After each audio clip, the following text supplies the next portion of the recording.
not a particularly sociable person.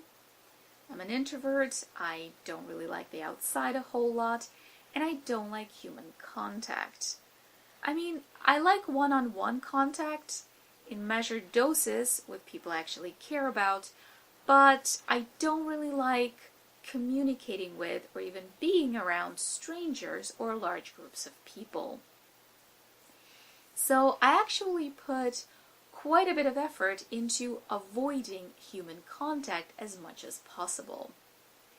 Here's a by no means complete list of the things that I do in order to not communicate with other people.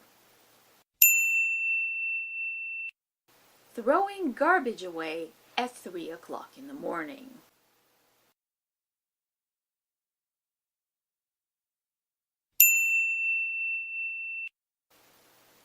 Standing near the front door before going outside and listening to make sure that there's no one in the hallway so that I don't have to talk to any of my neighbors. Changing route so that I wouldn't have to walk past someone else, because you never know if someone might want to communicate with you for some reason. Especially if it's large groups of people, because those are kind of terrifying. Going places in the least crowded time possible. When I have to go to a grocery store, I'll usually go on a weekday morning or even at night if possible. I've gone to the drugstore at 4 a.m. before. Probably looked really suspicious buying my herbal sedatives in the middle of the night. Hey kid, you want some chamomile tea? Got some motherwort extract here, great for anxiety. You don't want to pop pills? That's cool, I got you covered. Got some dry valerian right here. Make a brew just before an exam, set your nerves right.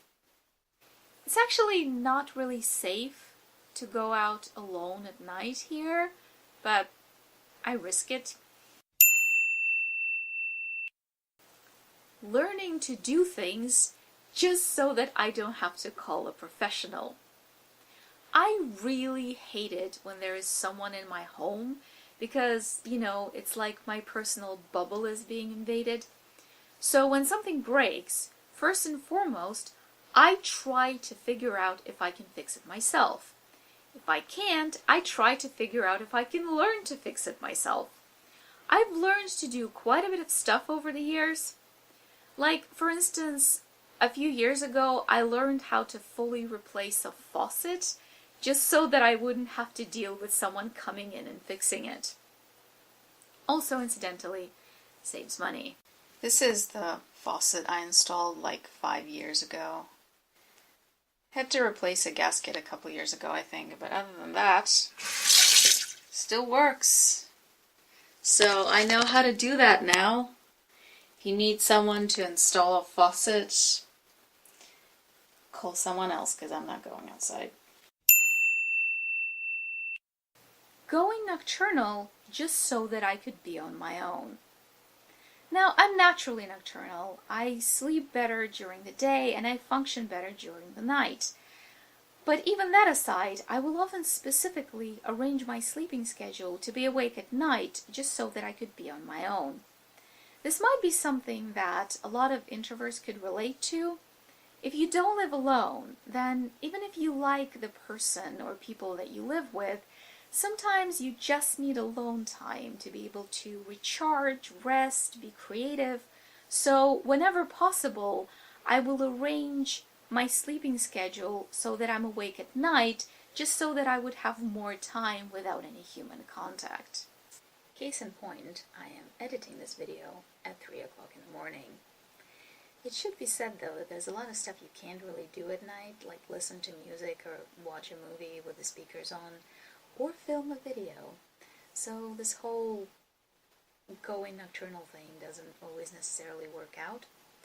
Plus, I often spend the whole night working, so it doesn't really make that much difference, but at least I'm doing it on my own.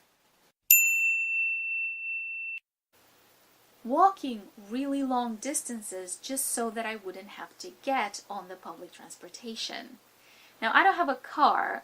I can't even drive because I'll never have a car. Actually, I can't even afford driving lessons. So the only way that I can get somewhere is by public transportation. But public transportation here is pretty crowded most of the time because it's a pretty poor place and a lot of people don't have cars. So if you get on a bus or streetcar or whatever, especially one of the popular routes, or at a time when people are going to or from work, it's pretty much guaranteed to be crowded. And even if you don't have to communicate with people on the public transportation, you will be rubbing against them, you can see them, you can hear them, you can smell them. So I'll walk really long distances just so that I don't have to get on a bus. Plus it saves money. And you'd think that this is good because it's exercise, but it kind of isn't because I don't deal very well with the elements. I am allergic to varying degrees to both sunlight and the cold. It's like I was designed to not go outside. Obviously, this is not a complete list, but I need to start making shorter videos. So let me know if you can relate and what you do to avoid human contact. And if you can't relate, good for you, because most of this is probably not very healthy.